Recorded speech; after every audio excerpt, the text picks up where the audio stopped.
समृद्धी महामार्गावरून अत्यंत भीषण अपघाताची धक्कादायक माहिती आहे।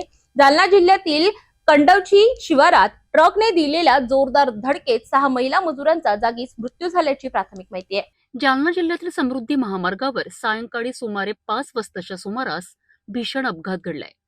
मिळालेल्या माहितीनुसार नागपूरहून मुंबईच्या दिशेने वेगाने जाणाऱ्या ट्रकने महामार्गावर काम करत असलेल्या महिला मजुरांना जोरदार धडक दिली आहे। ही धडक इतकी भीषण होती की काही महिला मजूर ट्रक खाली चिरडल्या गेल्यात आणि त्यांचा जागीच मृत्यू झालाय। या अपघातानंतर घटनास्थळी एकच हाहाकार माजलाय।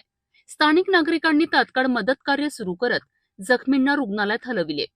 या घटनेची माहिती मिळताच जालना तालुका पोलीस घटनास्थळी दाखल झाले असून पंचनामा आणि तपास सुरू करण्यात आला आहे।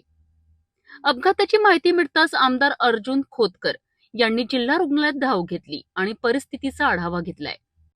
या घटनेमुळे समृद्धी महामार्गावरील कामगारांच्या सुरक्षेचा मुद्दा पुन्हा एकदा ऐरणीवर आला आहे।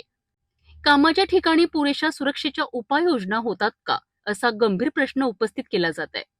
सध्या मृतांची ओळख पटविण्याचे काम सुरू असून अपघाताचे नेमके कारण शोधण्यासाठी पोलीस तपास करीत आहेत। 6 निष्पाप महिलांचा जीव गेला। या घटनेने संपूर्ण राज्य हादरले। दोषींवर कठोर कारवाई होणार का, याकडे सर्वांचे लक्ष लागले।